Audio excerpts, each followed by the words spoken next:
सत्ताधाऱ्यांचा बाप काढण्यावरून आमदार सचिन कल्याण शेट्टी आणि आमदार भास्कर जाधव यांच्यामध्ये शाब्दिक चकमक उडाली।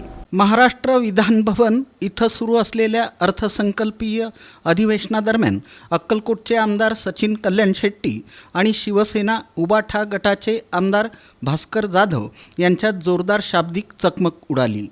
विधान भवनाच्या लॉबीमध्ये भास्कर जाधव एका कर्मचाऱ्याला रागावत असल्याचं सांगितलं जातं। त्यावेळी त्यांनी वापरलेल्या भाषेवर सचिन कल्याण शेट्टी यांनी आक्षेप घेतला। यानंतर दोन्ही आमदारांमध्ये वाद वाढला आणि वातावरण काही काळ तणावपूर्ण बनलं। परवा आम्हाला इथं राज्यपालांचं भाषण नाही मिळालं। कशाला काढायला लागले? बाप काढायचा अनुभव तुम्हाला आहे तुम्ही सिनियर सदस्य ठीक आहे मग जरी शिकतो बघा ना मग ठीक आहे आता एवढा कशाला करायला मी पण एवढा थांबा मी एवढा थांबतो बाप नाही काढायला पाहिजे। पुन्हा ते पुन्हा बोलतो तर मी काढतो। मग तुम्हाला काय करायचं का? बाप तुमचा बाप काढा काढा तुम्हाला काढायचं काढा। सध्या काय केलं तर बरोबर आहे। तुमच्याकडे मला शिकायची गरज नाही। मला शिकायचं कारण मी सत्ताधारी सदस्य अहो असो सत्ताधारी पक्ष असू दे सत्ताधारी आणखी 2 मंत्री असू दे काय बाप कोणाला कशाला काढायचं? बाप नाही काढायचं। हे काम इथं खाजगी काम कसं तुम्ही आहे? त्यांच्याबद्दल फार आक्षेप घ्या।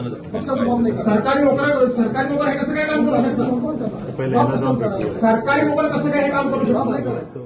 घटनेनंतर बोलताना आमदार सचिन कल्याण शेट्टी यांनी जाधव यांच्या वर्तनावर टीका केली। त्यांनी म्हटलं की विरोधी पक्षनेतेपद न मिळाल्यामुळं जाधव व्यथित असून त्या नैराश्यातूनच ते अशा प्रकारे वागत आहेत। सार्वजनिक ठिकाणी कर्मचाऱ्यांशी अशा भाषेत बोलणं योग्य नसल्याचंही त्यांनी नमूद केलं। मी सभागृहात जात असताना भास्करराव एका कर्मचाऱ्यासोबत वाद घालत होते आणि कर्मचाऱ्यांसोबत वाद घालत असताना त्या कर्मचाऱ्यांना असं म्हणत होते की ही व्यवस्था काय सत्ताधारी पक्षाच्या बापाची आहे। आणि मी त्यांना सांगत होतो की भास्करराव तुमच्यासारखे ज्येष्ठ सदस्य या सभागृहातला अनुभवी सदस्य आणि सभागृहात वारंवार नियम कायदे सांगणारे तुम्ही डेकोरम कशी सभागृहाची मेंटेन ठेवायची हे जर तुम्ही बुद्धी लोकांना शिकवणार आहेत तुम्ही बाहेर येऊन अशा गोष्टी करू नका। सत्ताधारी पक्षाचा बाप वगैरे काढू नका। तुम्ही काढलात आम्ही काढलो कुठंतरी या महाराष्ट्राची जी सर्वोच्च सभागृह आहे अशा ठिकाणी अशा गोष्टी होणं बरोबर नाही हे भास्कररावांना समजावून सांगत होतो। पण भास्करराव काय समजून घेण्याच्या मनस्थितीत नव्हते। कदाचित त्यांच्यावरील त्यांना जे अपेक्षित होतं की विरोधी पक्षनेता त्यांना मिळत नाही। सभागृहाच्या आतील जे व्यथित झालेले भास्करराव आहेत त्याचा फ्रस्ट्रेशन त्यात बाहेर जाणवलं।